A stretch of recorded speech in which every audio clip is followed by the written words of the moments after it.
Olá, Rondônia, muito boa noite. É um prazer estar de volta aqui com vocês. Feriadão, né? A gente fica meio fora aqui assim. Quando volta para cá, é aquele desespero. Meu Deus do céu, já é segunda-feira. Então eu desejo a todo mundo uma boa, produtiva, abençoada semana. Quero que tudo aquilo que você imaginou para você esta semana ocorra. Que tudo seja bom. Acaba de sair o Ibope agora à tarde. Eu não sei como é que está a sua vida, mas já vou lhe dizer. Acabou a campanha política. Já foi. O Brasil já decidiu. Seremos governados por um capitão. E abaixo dele virá um general. E para zoar a cabeça dos dois, o cabo Daciolo, para a honra e glória do Senhor Jesus. 58-49. Não, perdão, 58-39. 59-41. 59 a? 41. A 48. Então o negócio 41. é o seguinte, a 41, já está decidido, já está decidido. Quem me traz essas notícias aqui é ele, Amadeu.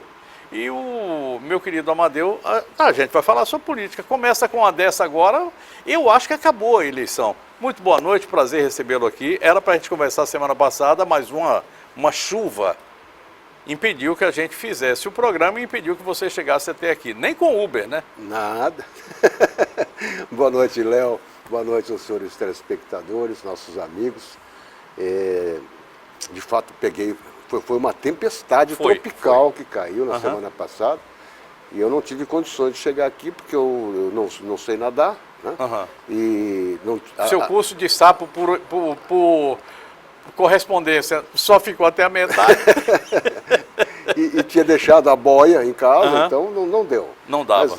Mas estamos aqui hoje para cumprir a nossa agenda e desenvolver aqui uma conversa amigável, como sempre, contigo. E vendo como é que está esse horizonte nosso, né? Que tá... Vem cá, eu acompanho eleições aqui desde 1988, 89. E desde aquela época eu não vejo, ainda não tinha visto nada parecido. Porque, não, na época do Collor foi assim. Não foi. A época do Collor foi uma outra coisa. Você tinha um apoio de uma grande rede, que era a Rede Globo, apoiando o Fernando Collor. E havia um projeto do Fernando Collor, vou fazer isso, vou fazer aquilo, aquela coisa do voluntarismo.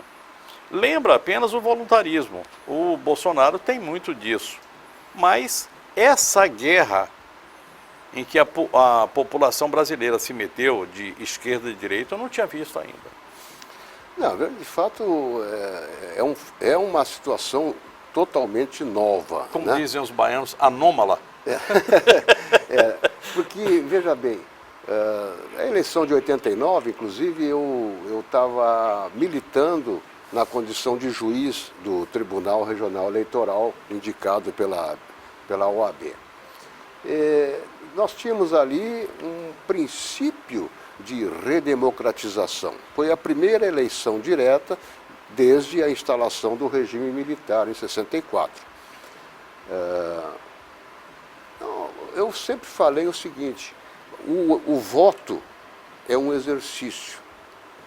E se você está há 25 anos sem praticar atividade física nenhuma e te mandarem fazer 40 flexões, tu morre na segunda.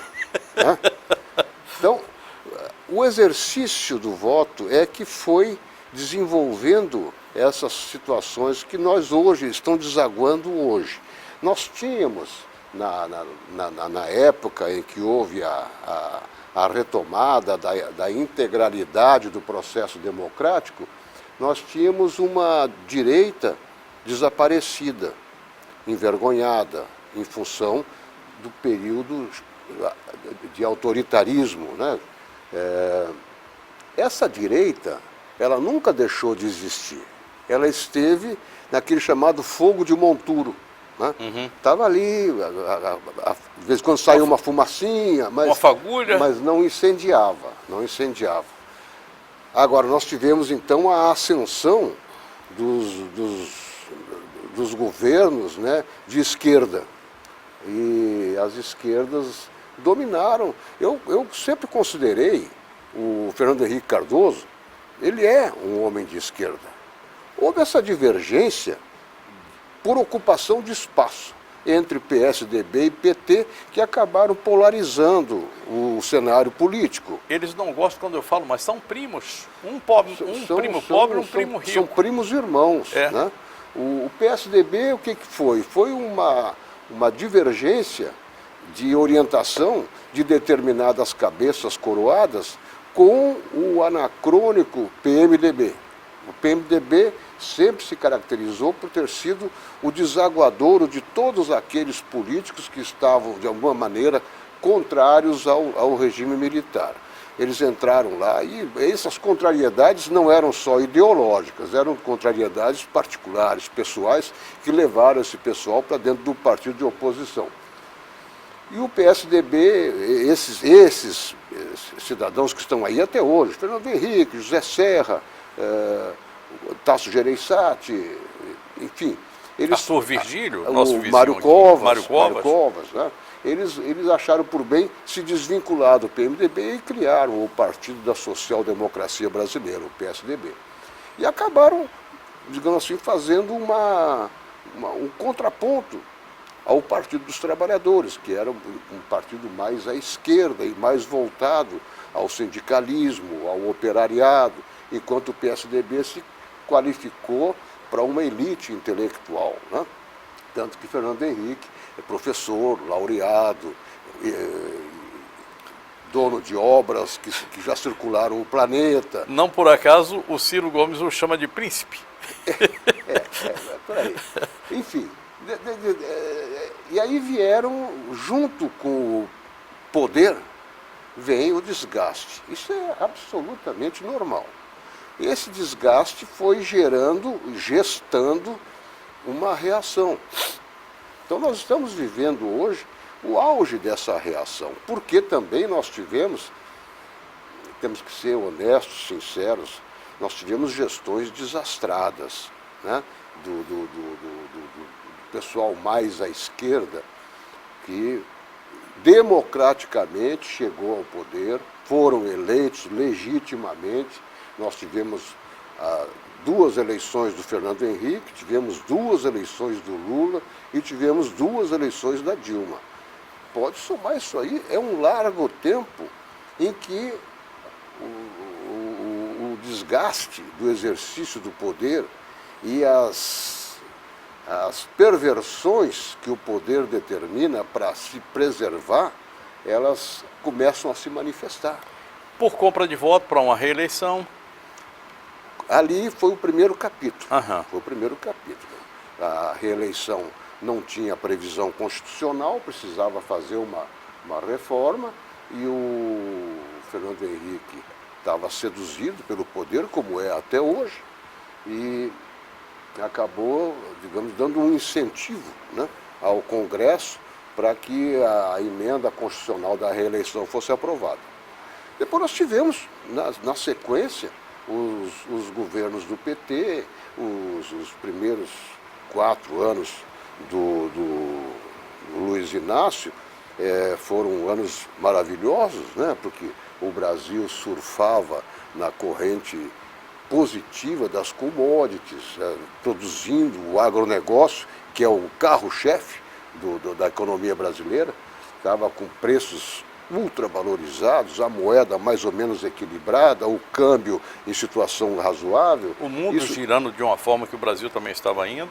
Exatamente. Isso tudo criou um ambiente favorável a que o Partido dos Trabalhadores incrementasse determinadas ações de cunho social, mas nunca tendo se afastado do aspecto ideológico, né? Há um viés ideológico no Partido dos Trabalhadores. O PSDB, nesse meio de tempo, como passou a ser oposição ao PT, começou a sair da esquerda, ele começou a vir para o centro.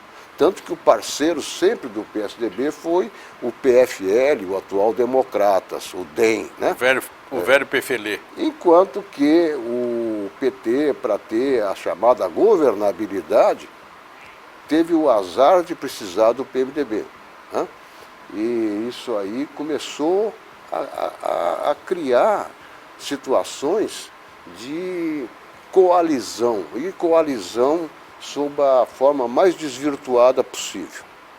Esse desvirtuamento é que canalizou as contradições do sistema, que acaba acontecendo um acidente de percurso, que é a Lava Jato, e essa Lava Jato explodiu para o Brasil inteiro, mostrando as entranhas, as vísceras, nada cheirosas do poder. Pelo contrário.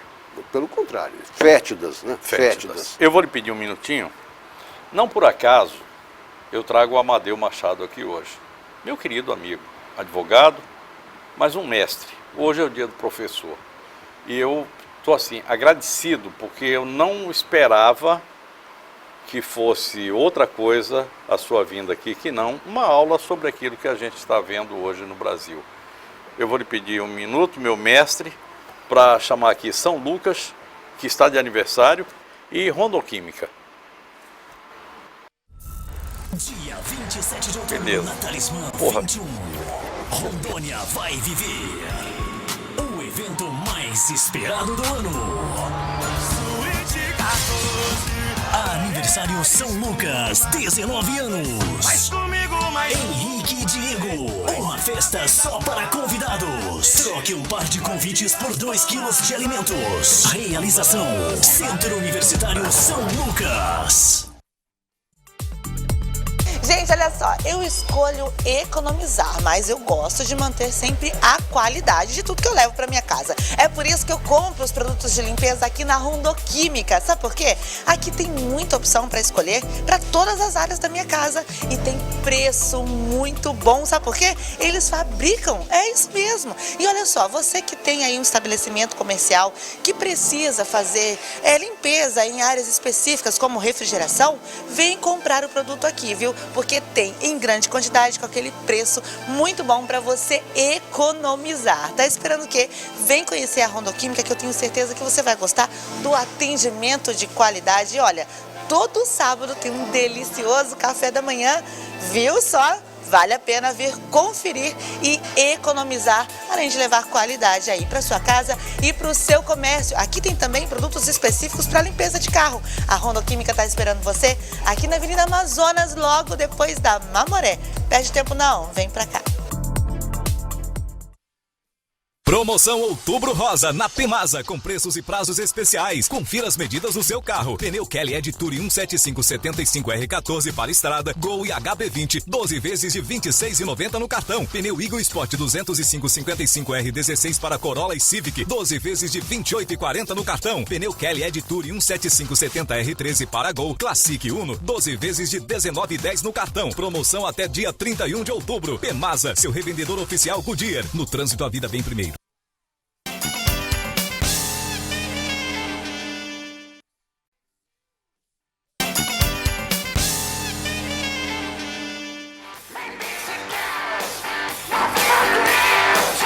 Amadeu, como é que a gente chega nessa idade gostando de rock, né? Eu estava ouvindo essa semana, eu estava no carro ouvindo Beatles e me lembrando de você. Tem uma música que você adora, que eu também adoro, gosto muito, uma das muitas dos Beatles, que são todas no final das contas, e eu estava me lembrando, pô, eu preciso ouvir rock com Amadeu Machado e tomar um whisky, porque parece que uma coisa casa com outra, né? Chama. Da liga. Da liga, exatamente, dali, ó, batendo ali assim. Bom, vamos voltar para a nossa velha vaca fria? Vamos. Lava Jato. A Lava Jato é boa, ruim? É um acidente de percurso? Ou a gente estava merecendo ela? Eu falo que é um acidente de percurso pela forma como ocorreu o fato, né? A Polícia Federal estava... Foi pegar uma coisa, pegou outra. Exatamente. Foi puxar um bagre e veio uma baleia. Como é que é? Foi puxar uma pena, veio a galinha. Daí é o que o pessoal fala hoje. Onde puxa uma pena, vem uma galinha.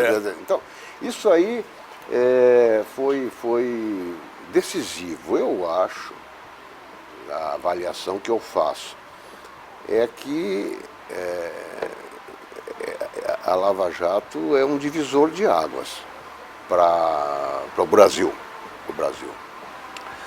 E criou um clima de desconforto da sociedade. A sociedade, como um todo, não tinha noção do que acontece nos bastidores do poder, né?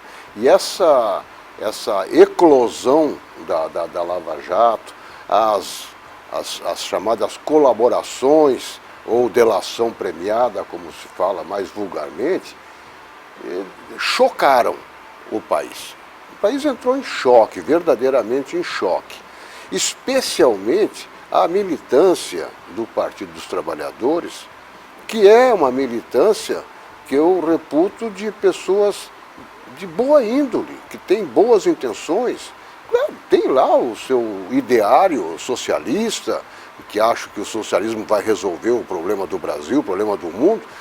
Isso aí é uma história que eu me abstenho de dizer, que a própria história conta o que acontece com o socialismo. Isso é questão de fé, como diz Santo Agostinho, convertam-me, mas não tão logo, né? Me espera um pouco tempo aí. Exatamente. Então, houve então um processo de depuração, né?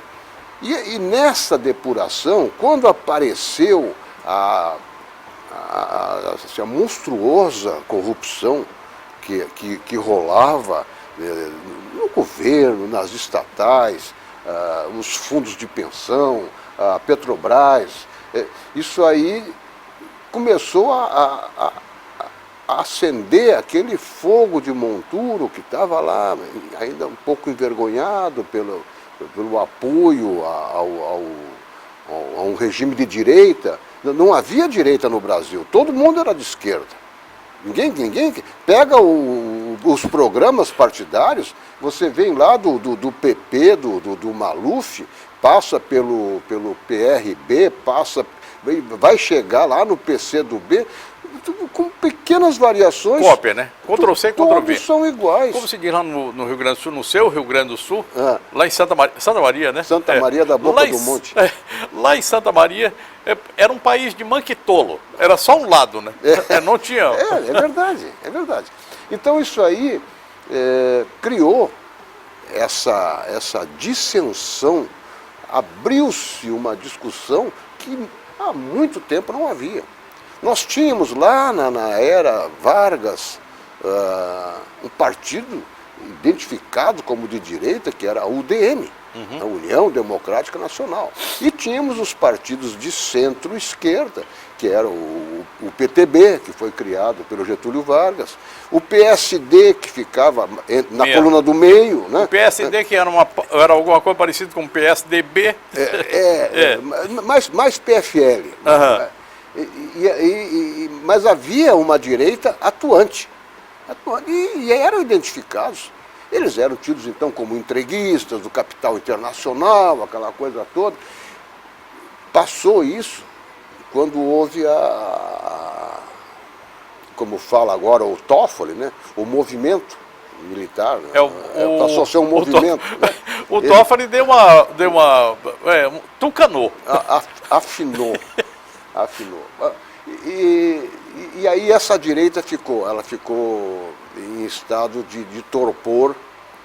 Como eu falei, ela ficou um pouco envergonhada. Letárgica, mas não morta. Porque, veja bem, os grandes astros da direita brasileira...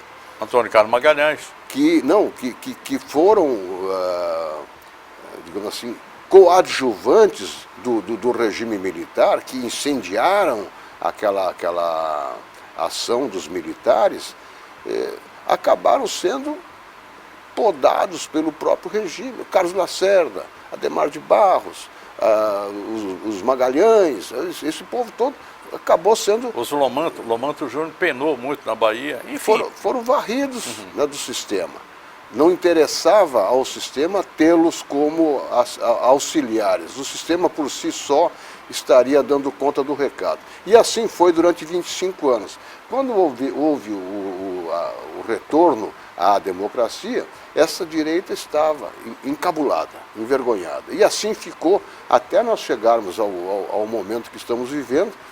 E agora recrudesceu. Por quê? Porque aquela ética, né, que os partidos de esquerda sempre pregaram, a ética, a honestidade, a pureza, A as rigidez. intenções, os valores, Aham. isso tudo acabou sendo substituído por um grande esquema de corrupção que deteriorou os fundamentos da economia brasileira, que nós estávamos com situação altamente confortável, estava tudo equilibrado, estava tudo funcionando, havia uma correlação entre receitas e despesas, as reservas cambiais estavam como estão. Até hoje nós ainda temos excelentes reservas cambiais, mas elas estavam assim em franca evolução. O Lula foi lá e quitou o FMI, e estava devendo uma merreca, mas foi lá e quitou. Isso foi um grande feito, nós não temos mais nada a ver com o FMI, que é o grande... Vilão da vilão, América Latina. Né? O vilão.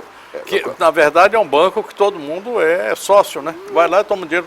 A Argentina agora numa crise medonha que estão lá, porque também estão saindo num período negro de regime de esquerda, a Argentina está vivendo um caos e o presidente lá, que vamos dizer assim, seja um homem de direita, centro-direita, que é o Macri, ele teve que ir ao FMI e pegar lá 50 bilhões de dólares emprestados. E veremos isso na Venezuela, né? Porque não há outro caminho.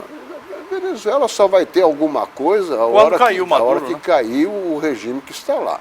Caso contrário, vai ser uma desgraça. Aliás, já está sendo, né? Bom, voltando à Lava Jato. Um juiz extremamente ativista. Esse ativismo judicial, nós já conversamos em algumas oportunidades, ele tem duas faces à moeda, né? E me parece que no frigir dos ovos, colocando na balança, o resultado final, o produto que nós estamos colhendo, ele é positivo. É positivo, é elogiável, há uma ação assim muito incisiva por parte do Ministério Público Federal, aquela força-tarefa que se instalou lá, tem atuado de maneira vibrante, instigante, mas às vezes massacrante, caminhando sobre o fio da navalha, né? Entre o certo e o errado. Exatamente. E essas questões aí estão movimentando o meio jurídico, né? Porque, veja só,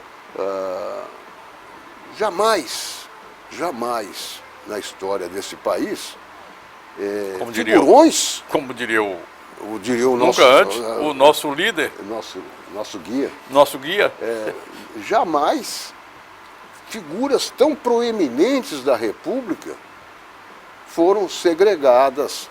A segregação se chama prisão, estão presos, né? Aquele absurdo de corrupção do Rio de Janeiro, aquele delinquente, Sérgio Cabral, está lá com 100 e poucos, daqui a pouco ele vai a 200 anos de prisão. O Eduardo Cunha, presidente da Câmara, o cara que vem traficando influência desde o tempo do Collor, né? E ele vem sistematicamente, ele vem praticando, estupidamente enriquecimento ilícito, roubado do povo brasileiro, isso aí. Então, o próprio ex-presidente, o Luiz Inácio, que se não foi por ação, foi por omissão. Por inação, né? E está cumprindo pena. Quer dizer, isso aí é um fato absolutamente novo no nosso sistema político e que gerou essa situação que hoje nós estamos vivendo. Fala de Sérgio Cabral, só para uma informação aqui. O pai do Sérgio Cabral, figura que todo o Brasil admira confessadamente.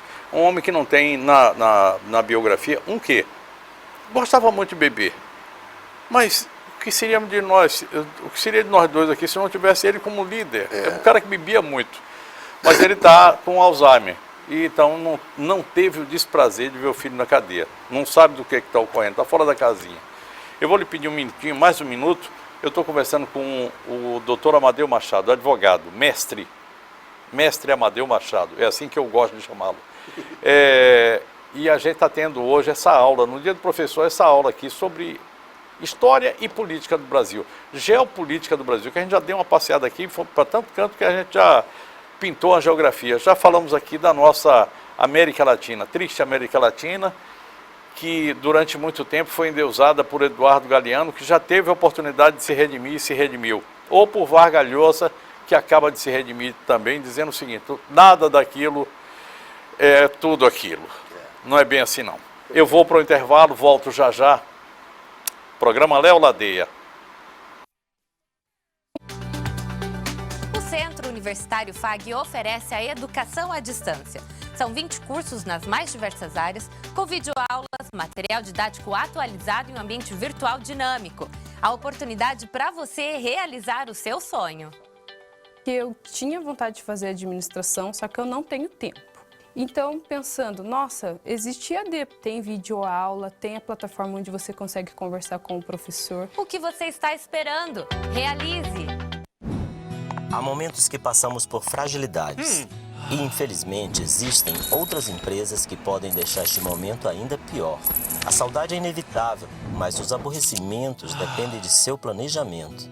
Conheça todas as vantagens do plano Ângelos Prever. Digamos que em sua casa morem seu marido, você, filhos e seus pais, e a renda financeira que mais sustente a casa seja de seu marido. A falta de um planejamento familiar traz na partida de alguém, além de tristezas, uma série de preocupações. Entre elas, a financeira. Com o Plano Ângelos, a família não terá essas despesas inesperadas e com um simples telefonema, todas as soluções com o cerimonial de despedida serão tomadas com total profissionalismo e dignidade. Mais informações no 3222-8182. Ângelos Prever, tranquilidade que cabe em seu bolso. Gente, olha só, hoje eu tô com um desafio aqui na Socibra e eu vou mostrar pra vocês. Eu quero encontrar um copo em formato de caveira, um porta-retrato de pérolas, um kit de decoração para o meu banheiro. Quero também ver se já tem decoração de Natal, um kit de canetinhas coloridas e um caderno inteligente. Será que eu acho? Vamos ver.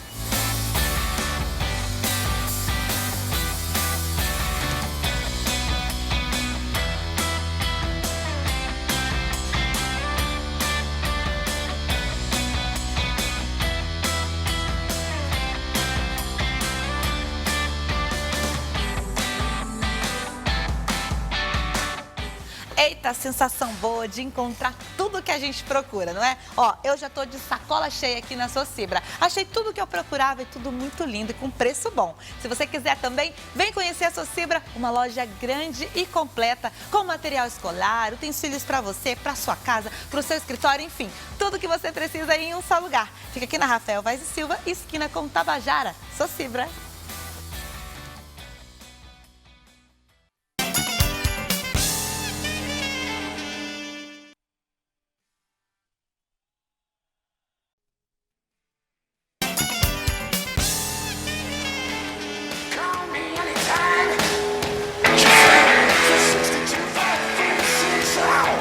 É muito bom.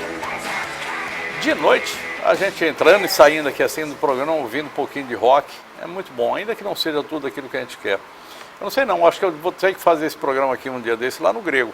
No dia de sábado, vamos fazer aqui o programa, a gente não conversa nada, a gente bebe todas, come uma feijoada e fica ouvindo rock. Eu acho que vai ser muito legal. Amadeu, a gente chega nesse momento aí que o Brasil está exatamente dessa forma. Você deu uma panorâmica aqui, a gente deu uma passeada aqui na América Latina e a gente invade aqui agora para um outro momento. A direita surge e eu acho isso muito bom, porque eu acho que tudo aquilo que existe deve ser exposto. Não tem nada melhor do que isso.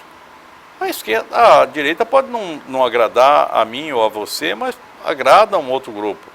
A esquerda não me agrada, porque eu fui esquerda quando eu tinha 18 anos. Dizem, eu não me lembro quem foi que falou essa bobagem, mas diz que é o seguinte: quem foi esquerda até os 20 anos, estava no ponto. Depois daí é um debilóide. Eu fui até os 20 anos, 20 e poucos anos eu fui.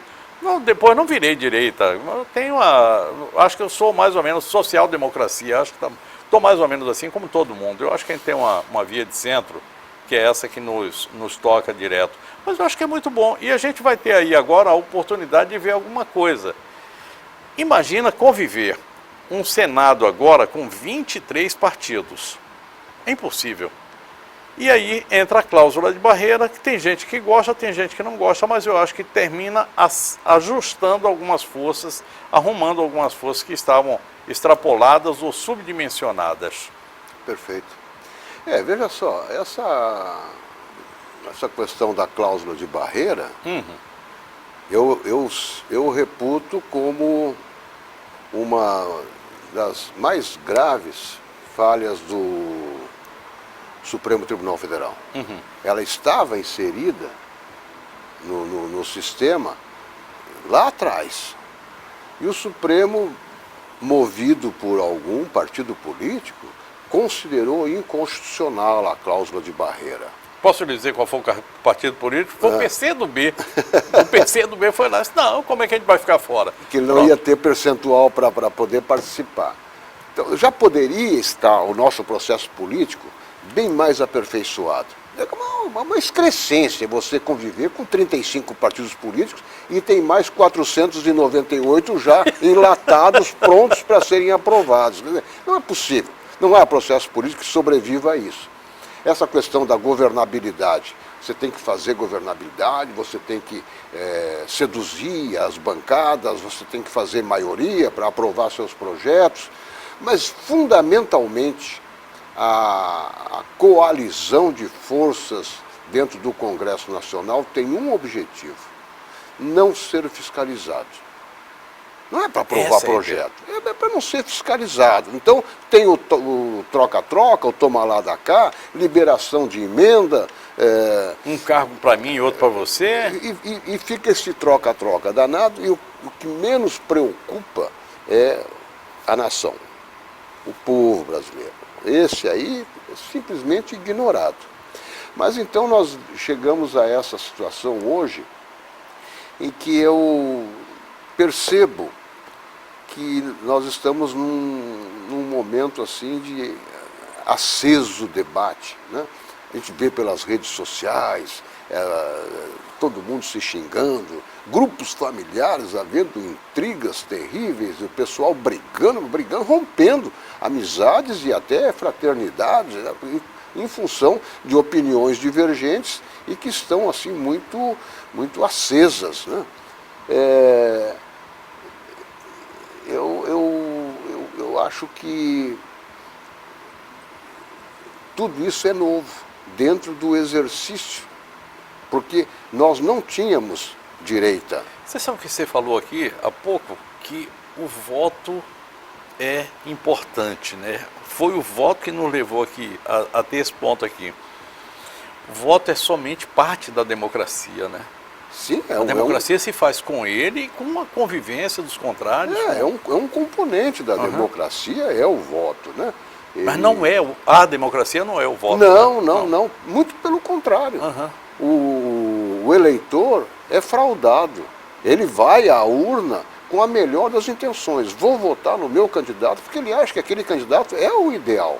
Ele gosta, ou tem alguma empatia, ou tem adesão ideológica, ele vai lá e bota o voto lá na urna com fé.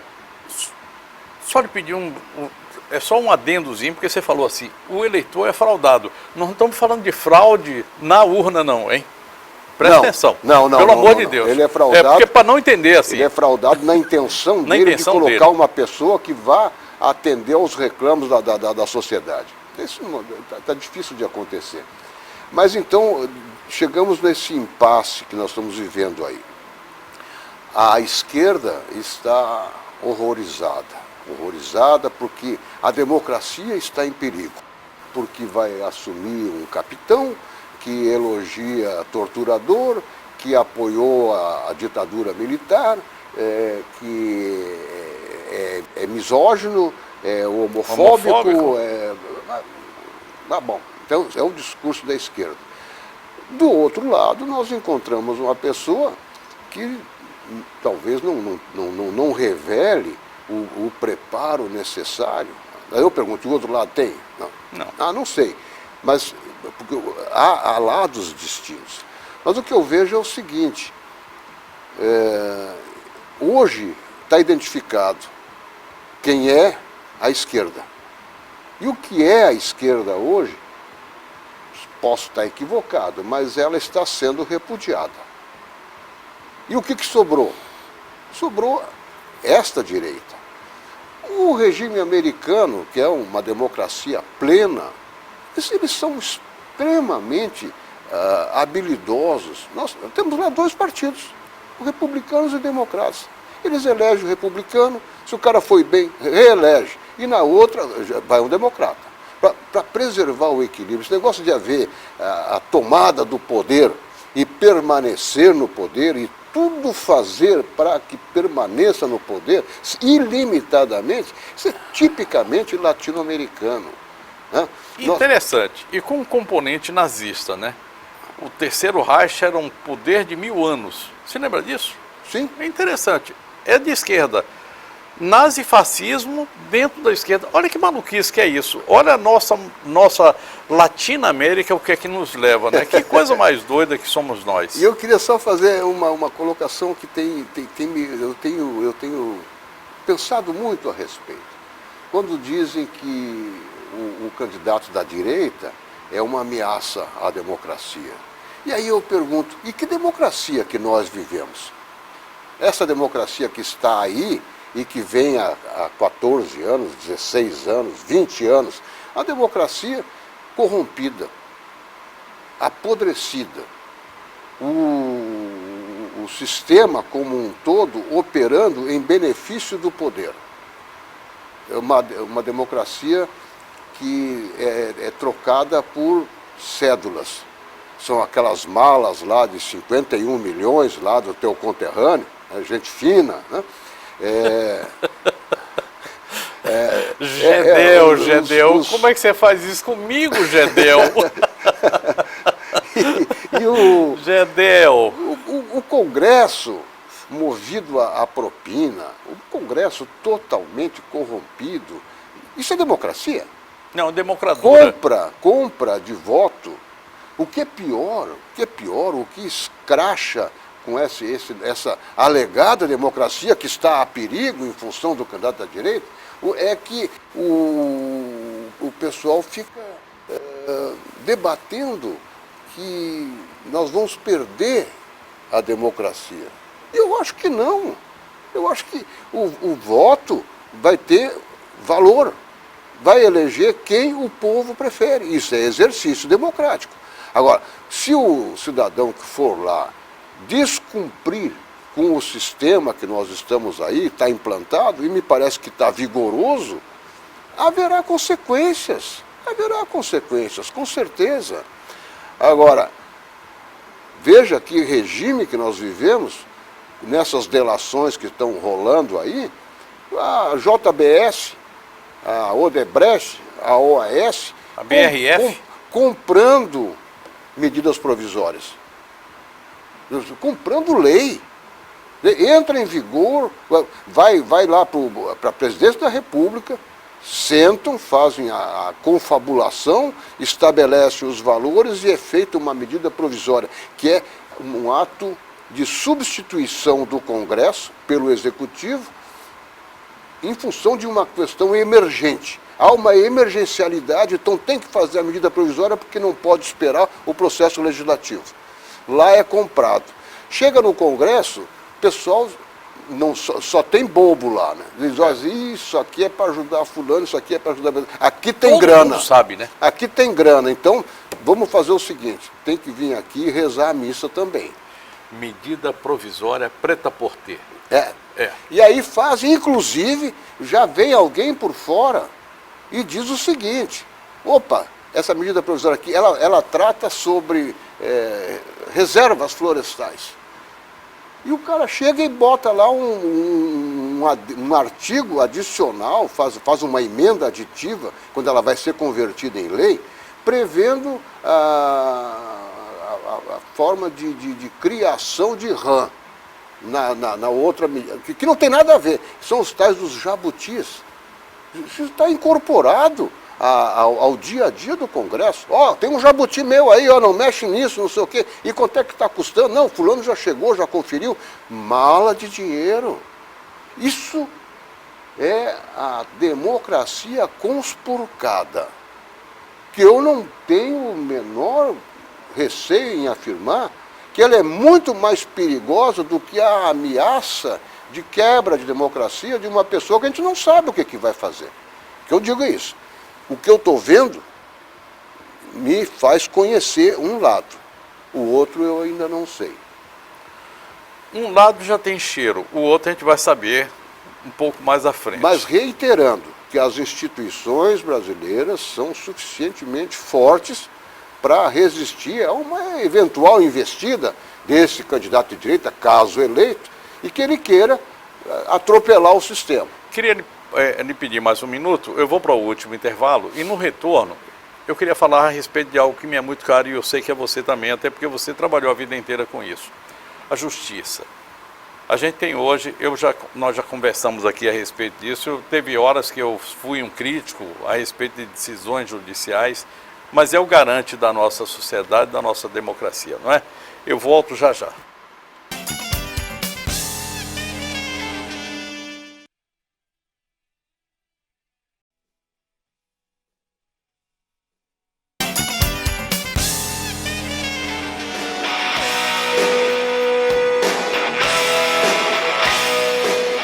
Amadeu Machado é o meu convidado de hoje. Eu vou te contar, um programa desse devia ter 2 horas é para te emendar bigode aqui, falar a respeito de tudo. Mas a gente tem 4 minutos, como a gente falou um pouco mais antes, a gente tem 4 minutos, porque eu preciso, sempre que eu falo de democracia, eu preciso falar na minha crença na justiça. Essa é uma coisa. A minha crença nessa união dos poderes. União que é harmônica, mas que se confrontam. Pronto, tá aí o mote. Veja só, eu tenho uma... Não é do alto, debaixo dos meus 71 anos, estou com 45 para 46 anos de militância na advocacia. E claro que o advogado ele interfere no processo judicial de maneira incisiva, objetiva, quando ele está lá patrocinando alguém. E são demandas onde há o contraditório e cabe a alguém decidir. As decisões pode que não seja a melhor para mim, mas com certeza quem decidiu procurou ser mais justo. Eu tenho uma crença muito forte na nossa justiça. Eu acredito na justiça. Eu acho que é um pilar de sustentação do sistema como um todo. E nós chegamos aonde estamos porque nós sempre tivemos um judiciário muito altaneiro, muito sensível, muito voltado à causa da cidadania. Isso aí é relevante e tem que ser colocado. Então essas questões que nós estamos tendo diante desses fatos novos que surgiram aí, que determinaram uma fonte, digamos assim, alternativa na administração da justiça, nós tivemos essa questão do ativismo judicial que tem sido muito criticada, mas ela é criticada por determinados setores. Veja lá que nós temos advogados de renome nacional e internacional que estão batendo com muita firmeza em cima digamos, da nossa Corte Maior, o Supremo, que está decidindo de acordo com isso, de aquilo, está contrariando, está espezinhando a Constituição, sabe? Mas nós estamos vivendo uma situação diferenciada que exige essa atuação. Temos que controlar os excessos. Eu acho que esses excessos também estão sob controle.